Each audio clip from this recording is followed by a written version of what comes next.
આગળ સમાચારમાં વાત કરીએ તો અમદાવાદથી સમાચાર પ્રાપ્ત થયા છે તો અમદાવાદમાં આરટીઓમાં 8 દિવસથી સર્વર ડાઉન જોવા મળ્યું છે તો સર્વર ડાઉનના કારણે અરજીઓના ઢગલા જોવા મળ્યા છે। લાયસન્સ અરજી ધારક ધક્કા ખાવા માટે મજબૂર બન્યા છે।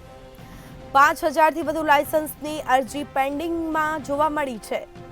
તો અમદાવાદ આરટીઓમાં 8 દિવસથી સર્વર ડાઉન છે ને જેના કારણે લાયસન્સ અરજી ધારક ધક્કા ખાવા માટે મજબૂર બન્યા છે। સર્વર ડાઉનના કારણે અરજીઓના ઢગલા થયા છે તો અનેક અરજીઓ પેન્ડિંગ પડી છે। તો 5000થી વધુ લાયસન્સની અરજી છે તે પેન્ડિંગ પડી છે। આરટીઓમાં 8 દિવસથી સર્વર ડાઉનની પ્રક્રિયા છે તે જોવા મળી છે। સર્વર ડાઉનના કારણે અરજીઓના ઢગલા થયા છે। લાયસન્સ અરજી ધારક ધક્કા ખાવા માટે મજબૂર બન્યા છે તો બીજી તરફ 5000થી પણ વધુ લાયસન્સની અરજી છે તે પેન્ડિંગ જોવા મળી છે। તો છેલ્લા 8 દિવસથી આરટીઓમાં સર્વર ડાઉન જોવા મળ્યું છે જેના કારણે અનેક અરજીઓ પેન્ડિંગ પણ પડી છે।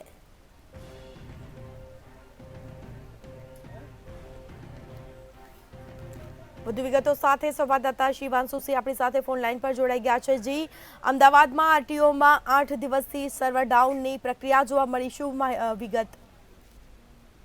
રાજ્યભરમાં 8 દિવસથી આરટીઓના સર્વર બંધ રહેતા જે લાયસન્સ માટેની અરજીઓ છે તે પેન્ડિંગ જોવા મળી રહી છે। સાથે જે લોકો છે તે પણ ધક્કા ખાવા જોવા મળી રહ્યા છે। સાથે વાત કરવામાં આવે કે જે 5000થી વધુ જે અરજીઓ છે તે અરજીઓ પેન્ડિંગમાં જોવા મળી રહી છે। સાથે 1200 જેટલી જે અરજીઓ છે તેનો હાલ જે ટેસ્ટિંગ ડ્રાઈવ હોય છે તેનો પણ નિકાલ આવતો નથી, કારણ કે જે રીતે આવા નવા સર્વર ઠપ થઈ જતો હોય છે તેનો પણ કારણ જાણવા મળી રહ્યું છે। સાથે અધિકારીની જ્યારે વાત કરવામાં આવે છે તે અને અધિકારી દ્વારા જે છે તે કહેવામાં આવી રહ્યું છે કે સર્વર જે છે તે કરપ્ટ થઈ ચૂક્યો છે ને 8 દિવસથી કામગીરી બંધ છે। સાથે કહી શકાય કે જે રીતે લોકોને જે હાલાકી ભોગવી પડી રહી છે ક્યાંક ને ક્યાંક જે અધિકારીઓ છે તે આવા જવાબ આપતા હોય છે અને સાથે સર્વર જૂના હોવાના પણ જે છે બાતો સામે આવી રહી છે। જી, તમામ જાણકારી આપવા બદલ આપનો આભાર। તો આરટીઓમાં 8 દિવસથી સર્વર ડાઉનની પ્રક્રિયા છે તે જોવા મળી છે। સર્વર ડાઉન જોવા મળ્યું છે અને જેના કારણે લાયસન્સ અરજી ધારક ધક્કા ખાવા માટે મજબૂર બન્યા છે। તો 5000થી વધુ લાયસન્સની અરજી પેન્ડિંગ જોવા મળી છે।